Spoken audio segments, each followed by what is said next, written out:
You know, when you look at it, your company structure is actually pretty similar to a football team. You have the CEO, that's the coach right there. The employees are the players, makes sense.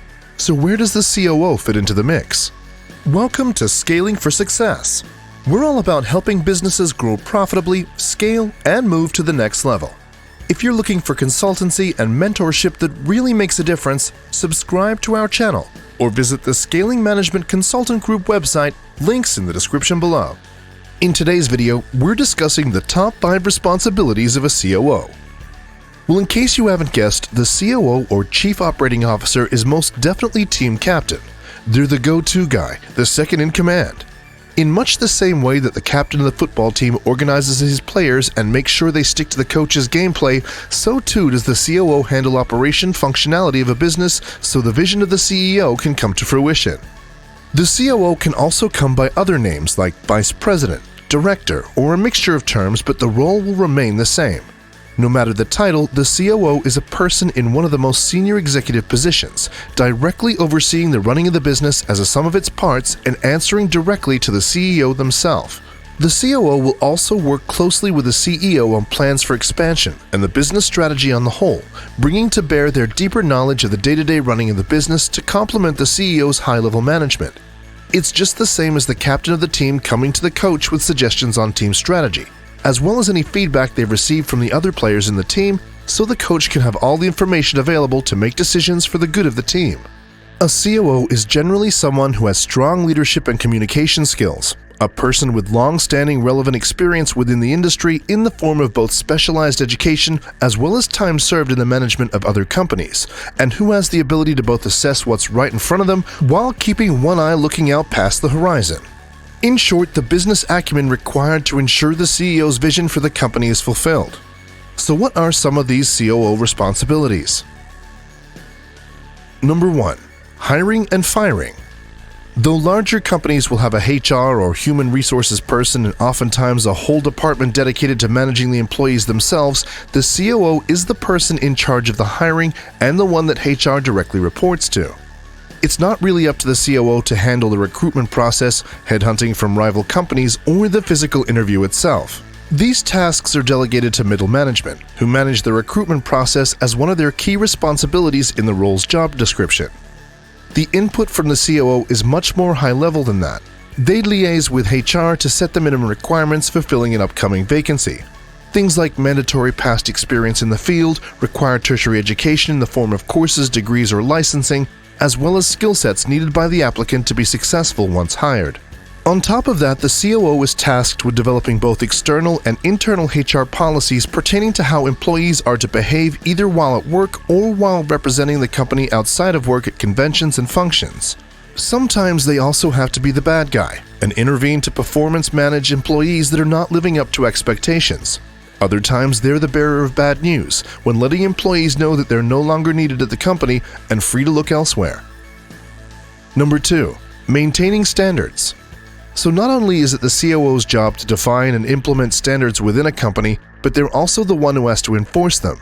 The business plan is a document created by the CEO, COO, and CFO or Chief Financial Officer at a company that outlines how the company is to be run, what the goals are for the short and long term, and how these goals are going to be achieved and exceeded moving forward. Issues with internal standards in the form of a breach in company policy are treated as very serious by the COO. This could be anything from the sharing of the company's intellectual property, bullying in the workplace, criminal acts, and everything in between. Anyone found not towing the line are accountable to the COO directly. External policies also come under the COO management umbrella. This can involve fine-tuning strategies to penetrate into new sectors, or how to best promote the company brand in the marketplace. The overseeing of current partnerships with other companies is something that a COO has direct influence on, as well as pursuing relationships with companies in the hopes of any future partnerships. Number 3. The bean counting. Even though a company may be large enough to have a CFO that handles the budgeting and accounting aspects of the business, the COO still has great influence over the financial processes put in place. If it's the CFO's role to stick to the game plan and make sure transactions, transfers, and salary payments go smoothly, the role of the COO in financials is more of a high-level decision-making one. The accounting department reports to the CFO, who gives their advice and an overview on the current state of affairs to the COO. It's this information that allows the COO to choose to propose changes to internal and external monetary policies, salary increases where appropriate, and the budget as a whole. If the CEO is looking to scale up the business, it's the COO who will look at the books and say whether the company has enough in the coffers to fund the growth. Conversely, when the business is in a bit of a slump, it'll be the COO who has to make the hard decisions on where to make cuts to improve cash flow, to offer employees redundancy for the termination of their role in employment, and where money can be found in things like material, labor, and distribution costs. Number 4. The overseer. In case you're not getting our drift, the COO is the management linchpin of any business. Heads of departments will either report directly to the COO on a weekly or monthly basis, or invariably report to them through other high-level managers like the CFO. In other words, they have a finger in every pie. There should really be no aspect of the day-to-day operational running of the business that is not being brought to the COO's attention. They need to have knowledge of the inner workings and mechanisms of the business in order to do their job, which is to make decisions that directly affect how the business is run as a sum of all its moving parts. Number 5. Big boots to fill. Oddly enough, most CEOs will have undoubtedly been a COO at some point in their professional lives. The highly specialized skill sets honed by years of upper management make the COO the perfect candidate to step up and fill the role of CEO when it becomes vacant. Being the second in command, the go-to guy, and generally acting as the delivery vehicle of information about the business directly to the CEO is the perfect training to eventually become one. It's company structure that works, because in the case the CEO becomes ill and cannot fulfill their obligations, or worst case scenario, they're not equipped to be at the helm of the company, then the COO is there waiting in the wings, able to step in and take command at a moment's notice. So where does that leave you then? In your own company's hierarchical structure. What if your company just isn't big enough to warrant having both a CEO and COO? Well, good news. Ever heard of a captain/coach? Lower grade football teams are often managed by their team captain in lieu of having a dedicated coach.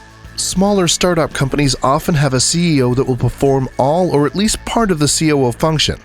It's not necessarily a bad thing to have the CEO involved in daily operations, provided it doesn't bog them down so much that it begins to affect the growth of the business. The general rule of thumb seems to be once the CEO starts becoming difficult to get a hold of via email or phone, it's generally a good idea to bring on a COO to take up the slack and operational command of the company. That's all we have time for in today's video, Top 5 Responsibilities of a COO. Like this video if you found it helpful, and for more content just like this, subscribe to our channel or visit the Scaling Management Consultant Group website at scalinggrp.com.